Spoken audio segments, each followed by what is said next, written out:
अस्सलाम वालेकुम नाज़रीन, मेरा नाम राना मुजाहिद है और आप वन कप टी प्रोग्राम देख रहे हैं। आज हम जिस शख्सियत का पॉडकास्ट करने जा रहे हैं, इंटरव्यू करने जा रहे हैं, वो एक उस्ताद भी हैं, उस्ताद के साथ अदीब भी हैं। ये अपनी शायरी भी लिखते हैं और कई शागिर्दों का, कई बच्चों का इन्होंने मुस्तकबिल भी संवारा है। मोहम्मद अफजल शकील साहब, जिनका मैंने आपके साथ तारुफ़ करवा दिया है, एक बेहतरीन उस्ताद भी हैं और शायरी के साथ भी इनका ज़ौक़ व शौक़ है। इन्होंने कई गज़लें लिखी हैं। सारा तारुफ़ अब बाकी की बातें मोहम्मद अफजल शकील साहब से करते हैं। अस्सलाम वालेकुम सर। वालेकुम अस्सलाम। सर कैसे हैं? तबीयत से ठीक है सर? आप? अल्लाह का शुक्र। सर आपको हमारे वन कप टी प्रोग्राम में आकर कैसा लगा?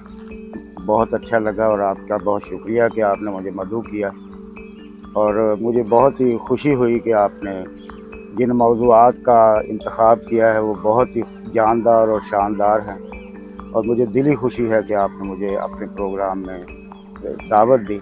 सर बहुत शुक्रिया। सर आप तालीम के शोबे से कब से मुंसलिक हैं?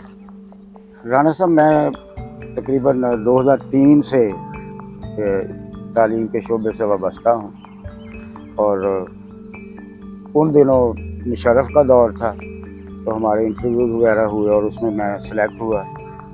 तकरीबन 17 स्कूल थे जिनमें मैं पहले नंबर पर था, और मैंने इस स्कूल का इंतखाब किया उन 17 स्कूल में से, क्योंकि ये मुझे अच्छा लगा तो इसका मैंने इंतखाब किया। महकमा तालीम में आप शौक़ से आए हैं या किसी मजबूरी के तहत आप इस शोबे में आए?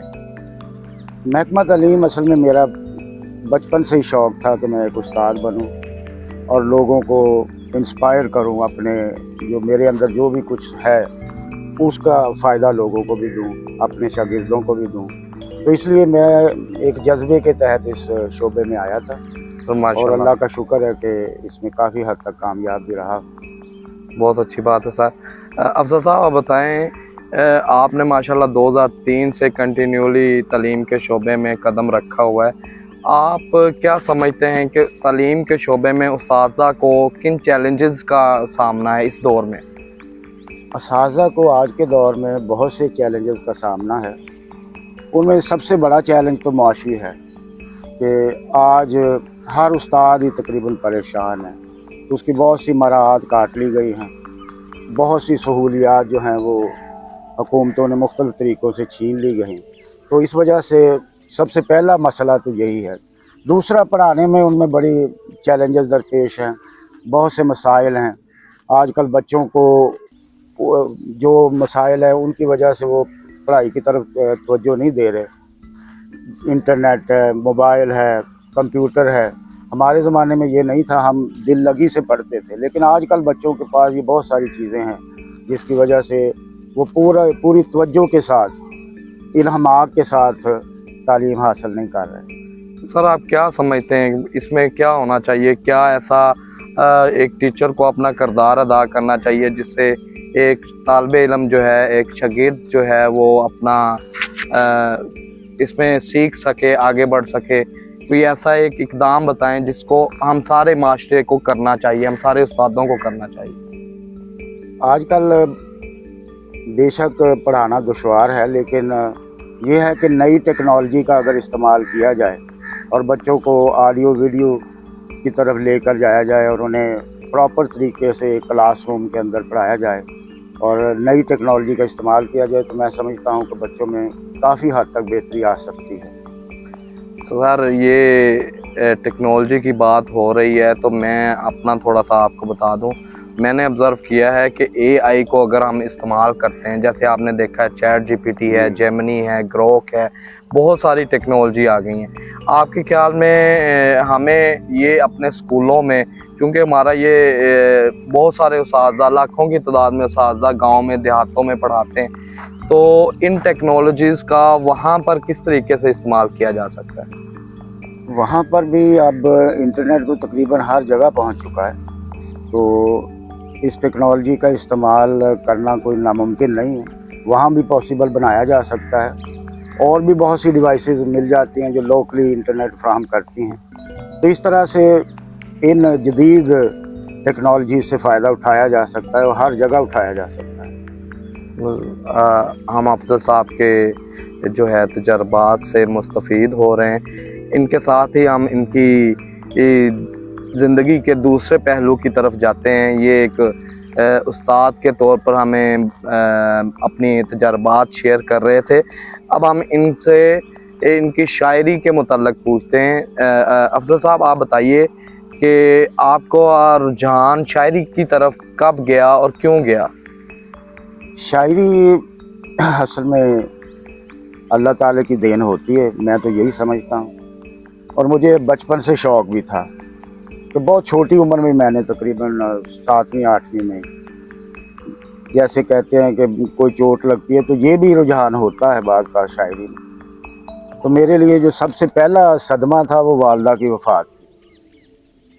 तो वालदा की वफ़ात तकरीबन मैं हश्तम में था उस वक़्त, या छोटी सी उम्र थी। तो उन दिनों फिर मैंने उस सदमे के बाद जो पहली नज़म जो मेरी किसी भी अखबार में शाया हुई वो माँ थी। तो माँ के हवाले से मैंने फिर नज़म लिखी। ये काफ़ी पुरानी बात है और वो काफ़ी दोस्तों ने पसंद भी की। माशाल्लाह, शायरी का आगाज़ तो आपने अपनी माँ की वजह से, वालदा की वजह से किया। सर, आप बताइए, आपकी पहली गज़ल या नज़म जो है माँ, ये किस अखबार में जो है आपने शाया करवाई? वो साहिवाल का एक मशहूर अखबार है पैगाम। हाँ, रोज़नामा पैगाम में छपी थी। तकरीबन 1994 की बात है या 93 की बात है। सर, हमारे सामीन को कोई माँ का कोई एक आधा मिसरा अगर आप मुनासिब समझते हैं तो बता दें। नज़म माँ के सिर्फ 2 बंद मैं आप तक पहुँचाना चाहता हूँ।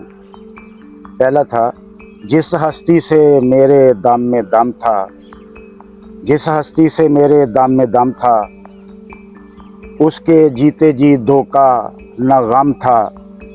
मेरी मट्टी में गोया उससे नम था, मेरे चारों तरफ मजमा बहम था। वो एक वीरान जा पे बस गई है, मेरी हस्ती के लम्हे कस गई है। जिगर बेताब आँखों में हैरानी, क्यों महरूम तेरे प्यार से मेरी जवानी। तेरी फुरकत से मेरी आँख हरदम पानी पानी। थपक कर तू सुनाती है मुझे अब भी कहानी। तेरी आगोश में दुनिया मेरी फरदौस से बरतर, मेरी दुनिया दुनी तेरे फ़कत पापोश से अबतर। माशाल्लाह सर, बेहतरीन है, ज़बरदस्त। सर, आप शायरी के मुतल्लक़ हम बात कर ही रहे हैं, तो आप मुझे बताइए, सामीन को बताइए कि आप अब तक के कौन से शायर से ज़्यादा मुतासिर हैं? देखिए, ये जो फील्ड है बड़ी वसी फील्ड है। इसमें मैंने शुरू में असातिज़ा को पढ़ा, असातिज़ा के बाद मुताख़रीन को भी पढ़ा। तो उनमें बहुत सारे जो है वो मेरे पसंदीदा, लेकिन उनमें ज़्यादातर जो है वो साहिर लुधियानवी, फ़राग गोरखपुरी और फैज़ अहमद फैज़, अल्लामा इकबाल, ये सारे मेरे फेवरेट शायर हैं और इनको मैं इनकी किताबें मैं कई दफ़ा पढ़ चुका हूँ। सर, आप हमारे नाज़रीन को ये भी बता दें कि आप ये कौन सा तरीक़ा इख्तियार करते हैं कि शायरी और उस्ताद दोनों पेशों को, ये दोनों शोबों को एक साथ कैसे लेके जाया जा सकता है, और आप क्या तरगीब देंगे कि 2 कामों को एक साथ कैसे किया जा सकता है? असल में दोनों जो है ना वो अगरचे अलग अलग हैं, लेकिन दोनों एक दूसरे से मुंसलिक हैं। ख़ास तौर पर अपना तालीम, शुबा तालीम और शायरी का, दोनों का जो है ताल्लुक़ बहुत पुराना है। दोनों तकरीबन एक ही चीज़ को आगे लेकर चलती हैं। तो मैं समझता हूँ कि दोनों को साथ साथ रखना तो ज़्यादा मुश्किल नहीं है। लेकिन मेरे मज़ामीन जो थे वो, क्योंकि साइंस का मैं तालिब इल्म रहा हूँ और साइंस ही पढ़ाता रहा हूँ, तो इस वजह से साइंस और शायरी 2 मुख्तलिफ चीज़ें हैं। लेकिन मैंने कोशिश की है कि दोनों में यकसानियत पाई जाए और इनको एक तरह से इकट्ठा कर लेकर चला जाए। تو اس کے لیے پھر یہ ہے کہ میں وقت نکالتا ہوں خاص طور پر، اور جو شعر وغیرہ آتا ہے، جو بھی آمد ہوتی ہے، اس کو میں اسکول ٹائم کے بعد اس پہ زیادہ توجہ دیتا ہوں. زیادہ تر جو ورک ہے وہ اسکول کا، وہ اسکول میں کرتا ہوں. ٹھیک ہے. اور اس کے بعد جو ہے وہ شاعری اور دیگر جو میرے لکھنے لکھانے کے شوق ہیں ان کو میں ساتھ لے کر چلتا ہوں. سر آپ کے نزدیک کامیابی کا کوئی راستہ بتائیں جو ایک ٹیچر کو اختیار کرنا چاہیے. معلمی جو ہے یہ دراصل شعبہ پیغمبری ہے، تو اس حوالے سے یہ بہت یونیک، اور میں سمجھتا ہوں کہ یہ اللہ تعالیٰ کے پسندیدہ کاموں میں سے ایک کام ہے. تو میں فخر محسوس کرتا ہوں کہ اللہ تعالیٰ نے مجھے اس کام کے لیے چنا، اور میں معلم ہوں. بچوں کو جو کچھ ہے میرے پاس وہ ان تک پہنچانے کی کوشش کرتا ہوں. تو سب سے بڑی بات جو آپ نے سوال میں پوچھی وہ یہی ہے کہ استاد کو اپنا جو بھی اس کے اندر علم ہے اس کو بچوں تک منتقل کرنا، یہ سب سے بڑا اس کا فرض ہے. تو پوری دل لگی، تنبہی اور لگن کے ساتھ بچوں کو وہ علم کا خزانہ ان کے سپرد کرنا چاہیے تاکہ وہ اس کی دیکھ بھال کر سکے اور آئندہ نسلوں تک پہنچا سکے. ناظرین، افضل صاحب نے اپنی زندگی کے تجربات ہمارے ساتھ شیئر کیے ہیں. افضل صاحب، کیونکہ ہم پاکستان میں رہتے ہیں تو پاکستان میں بطور پاکستانی شہریت ہمارے معاشی حالات کچھ ایسے ہیں کہ ہمیں کوئی بھی شعبہ ہو، میں سمجھتا ہوں ایک مڈل کلاس کو اپنی امپلائمنٹ کے ساتھ جہاں وہ نوکری کرتا ہے اس کے ساتھ کچھ نہ کچھ کرنا پڑتا ہے اپنے معاشی حالات کو بہتر کرنے کے لیے. تو آپ اپنے بارے میں بتائیں، آپ نے یہ کیا آیا کہ میں پوچھنا یہ چاہ رہا ہوں کہ آپ نے تعلیمی سفر کا آغاز کیا، آپ بطور معلم آپ نے اپنا ایک اہم کردار ادا کیا معاشرے میں، کیا اس کے ساتھ آپ کے معاشی معاملات بھی ٹھیک چلتے رہے؟ معاشی معاملات اصل میں مختلف جو ادوار ہیں اس کے حساب سے مختلف رہے ہیں. تو اگر مہنگائی کا رجحان اسی طرح بڑھتا رہے تو پھر تنخواہ میں گزارا کرنا تو ظاہر ہے کہ مشکل ہو جاتا ہے. تو اس کے لیے مختلف صورتحال جو ہے وہ پیش آئی ہے. اس کے لیے میں نے پیپر مارکنگ بھی کی، کئی اور دوسرے بھی کام کرنے پڑتے ہیں ساتھ تاکہ روزگار کا سلسلہ جو ہے وہ بہتر طور پر چلایا جا سکے. تو یہ بات پہلے بھی میں نے آپ کو بتائی کہ امپلائیز یا اساتذہ کو بڑا مسئلہ جو درپیش ہے وہ معاشی ہی ہے. جب تک کوئی امپلائی خوشحال نہیں ہوگا تو وہ اپنے معاملات کو ٹھیک سے نہیں چلا سکے گا. تو اس لیے میں سمجھتا ہوں کہ سب سے پہلی جو ہے وہ صورتحال وہ یہی ہے کہ معاشی طور پر مضبوط کرنا چاہیے حکومت کو، اور تنخواہیں وغیرہ کوئی مناسب ہونی چاہیے تاکہ سب کا گزارا جو ہے وہ اچھا ہو سکے. سر اس کے ساتھ ساتھ میں نے بہت سارے ایسے اساتذہ سے ملاقات کی ہے، ایسے گورنمنٹ ملازمین سے ملاقات کی ہے جن کی ابھی تک اپنی کوئی پراپرٹی نہیں ہے، وہ کرایہ کے مکان میں رہتے ہیں، یا جن کے پاس مکان ہے وہ بہت ہی چھوٹا مکان ہے جس میں وہ اپنی زندگی بسر کر رہے ہیں. تو میرا خیال ہے کہ گورنمنٹ کو جو ہے اس پر توجہ دینی چاہیے. آپ کا کیا خیال ہے؟ بالکل آپ درست فرما رہے ہیں کہ گھر تو ہر انسان کی ضرورت ہے، بنیادی ضرورت ہے. تو اس طرف حکومت کو توجہ دینی چاہیے، اور جتنے بھی امپلائیز ہیں ان کے لیے یہ فیسلٹی جو ہے وہ لازمی پرووائڈ کرنی چاہیے. حضرت صاحب بہت شکریہ، آپ نے اپنے تجربات سے روشناس ہمیں کروا رہے ہیں. تو سر جانے سے پہلے آپ ایک دو اور سوال ہیں، آپ ہمیں کوئی اپنی ہی شاعری کی کوئی اپنی ہی پسندیدہ کوئی ایک دو لائنیں سنا دیں. چلو میں آج آپ کو ایک اپنی بڑی پسند کی جانے والی غزل کے چند اشعار سناتا ہوں. اپنے ہونے کا احساس میں نے تم سے لیا، اپنے ہونے کا एहसास मैंने तुमसे लिया, यूं लगा हर सांस मैंने तुमसे लिया। अपने होने का एहसास मैंने तुमसे लिया, यूं लगा कि हर सांस मैंने तुमसे लिया। ये सर्द मेहरी गमे हिजर की क़यामत है, ये सर्द मेहरी गमे हिजर की क़यामत है। तशबीहात का अफलास मैंने तुमसे लिया, तशबीहात का अफलास मैंने तुमसे लिया। साया बन के तेरे साथ साथ चलता रहा, दोस्ती का ये अखलास मैंने तुमसे लिया।